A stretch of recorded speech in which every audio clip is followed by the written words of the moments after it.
L'alphabet est un système d'écriture utilisé par un groupe social pour se communiquer. Il est composé de symboles appelés lettres, qui représentent des phonèmes. Les êtres humains ont toujours communiqué entre eux en utilisant le langage oral, même aujourd'hui. Les petits-enfants apprennent le langage oral en premier, et après l'écrit.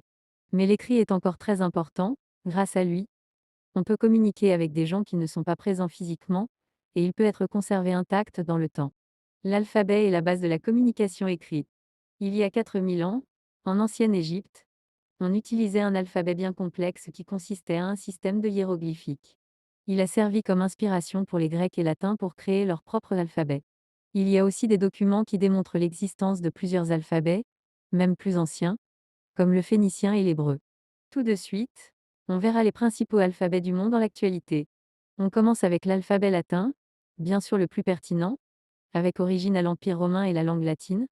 Cet alphabet a marqué l'histoire mondiale pour toujours.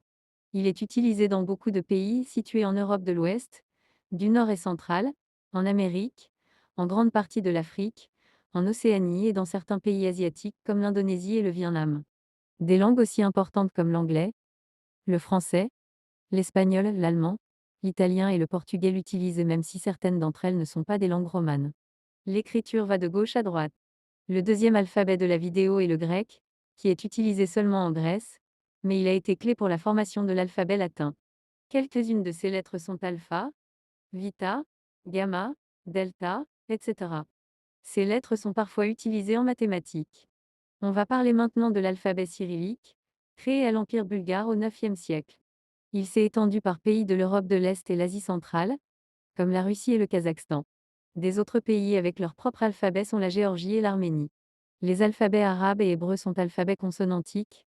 Ils ne représentent aucune voyelle, mais elles sont quand même prononcées aussi.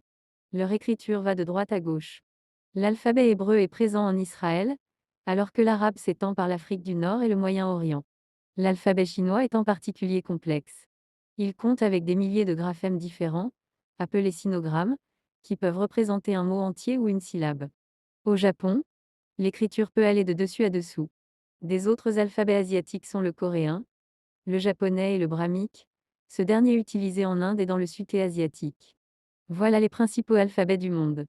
Dans les prochaines vidéos, on pourrait parler de quelques alphabets moins connus, qui sont tellement intéressants et représentent des cultures très distinctes.